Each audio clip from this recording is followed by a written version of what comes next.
புனிதர்களுக்கு முன்மாதிரியாய், இயற்கையின் நண்பனாய். அக்டோபர் 4ஆம் தேதி வெள்ளிக்கிழமை. பொதுக்காலம் 26ஆம் வாரம். அசிசி நகர் புனித பிரான்சிஸ் நினைவு. மறையுரை சிந்தனை. இன்று அசிசி நகர் புனித பிரான்சிஸின் விழாவை நாம் கொண்டாடுகின்றோம்.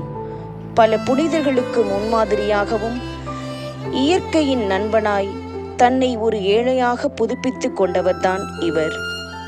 இயற்கையின் அற்புத சக்தியின் வழியாகவும் மனிதர்களின் அன்பின் வாயிலாகவும் இறைவன் தன் மக்களை வழிநடத்துகின்றார்.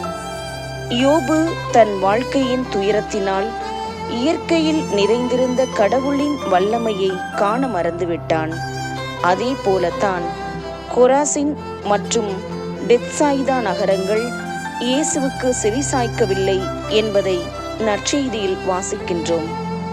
உலகில் ஒவ்வொரு நகரமும் துன்பத்திற்கு உள்ளாகும் பொழுது கடவுள் நமக்கு வெளிப்படுத்தும் உண்மையை கேட்க மறந்து விடுகின்றோம். எனவே ஆண்டவரின் சொற்பொழிவு இயற்கையில் நிறைந்திருக்கின்றது என்பதை உணர்ந்து அதற்கு செவிசாய்க்க முன்வருவோம்.